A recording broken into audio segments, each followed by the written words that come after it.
Ja sitten lahnaa.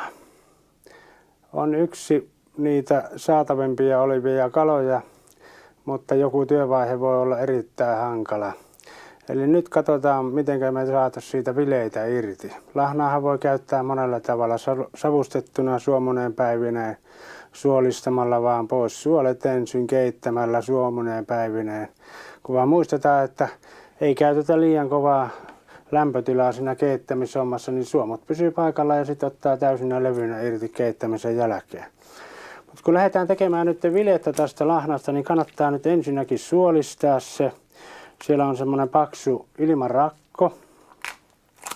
Jos se jää tuohon veite eteen, niin siinä voi käydä sitten sillä tavalla, että siinä saadaan vähän aikaa puntuilla, kun ne on muutenkin niin kovat nuo lahnan kylkiruodot.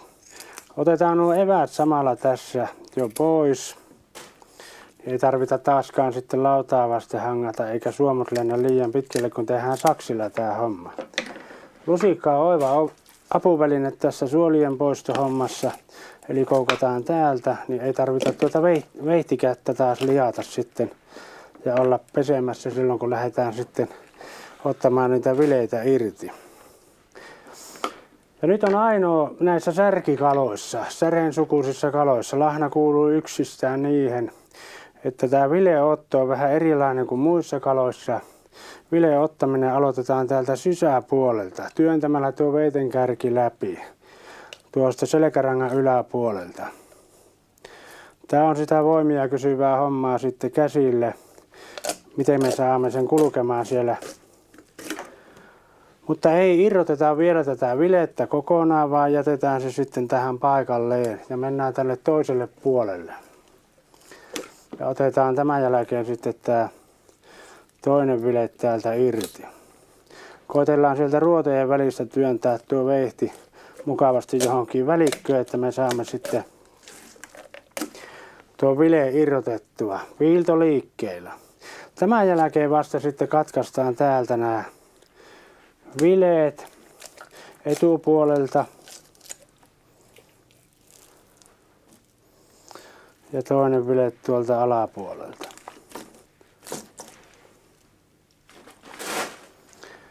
Kylkiruotojen poisto lahnasta on pikkusen kanssa taas mutkikkaampi kuin muista kaloista. Eli tämä tekee erittäin suuret koukut täällä peräpäässä.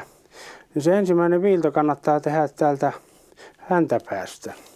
Eli ottaa nämä kylkiruodot täältä irti. Ja sitten otetaan ihan normaalisti täältä etupuolelta niin kuin muissakin kaloissa.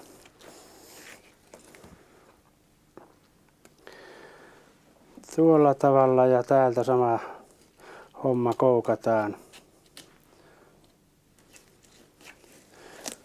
Ja viiletään nuo kylkiruodot tuolta. Ja nahottamisessa sitten kannattaa olla erittäin tarkka. Tätä lauvan pinta on tosiaan puhas. Ja varovasti, kuka lahna osaa nahottaa, niin sen jälkeen kaikkien muihin kalavileihin nahottaminen on erittäin helppo homma. Lähdetään ihan normaalisti tulemaan täältä. Pikkuhiljaa edetään ja katsotaan riittääkö meillä veitessä mitään, mutta koitetaan ottaa kaikki niin tarkasti tuolta pois, että mennään vaikka ihan hiljalleen tällä tavalla ja saadaan se nahka sitten jäämään tuohon.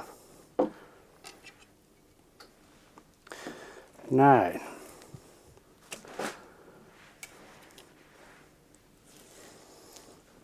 Otetaan tuosta toisesta.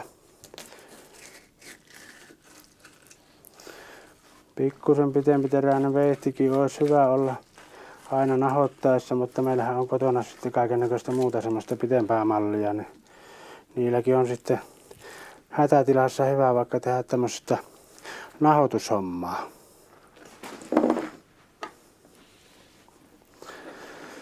Puhistetaan pikkusen tuota lauvan pintaa ja katsotaan mitä hyvää me vielä voitaisiin tästä lahnasta saada näistä lahnavileistä niin ihan täysin ruodottomana.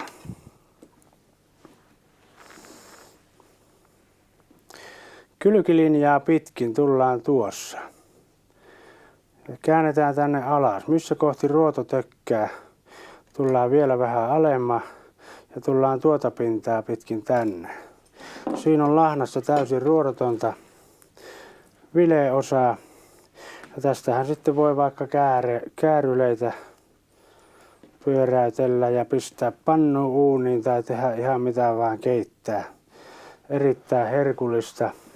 Ja tähän kun laskee vielä sitten kerran vanhan ajan lihamyllyllä läpi, niin saadaan erittäin hyvä pikkusen rasvasemman kalan makuinen kalapihviaine. Katsotaan vielä tuossa toisesta vileestä tuo täysin ruodottama osa irtiotto, eli tuosta mennään tuonne ja tästä. Tällä tavalla me saamme lahnasta sitten kaikki herkut irti.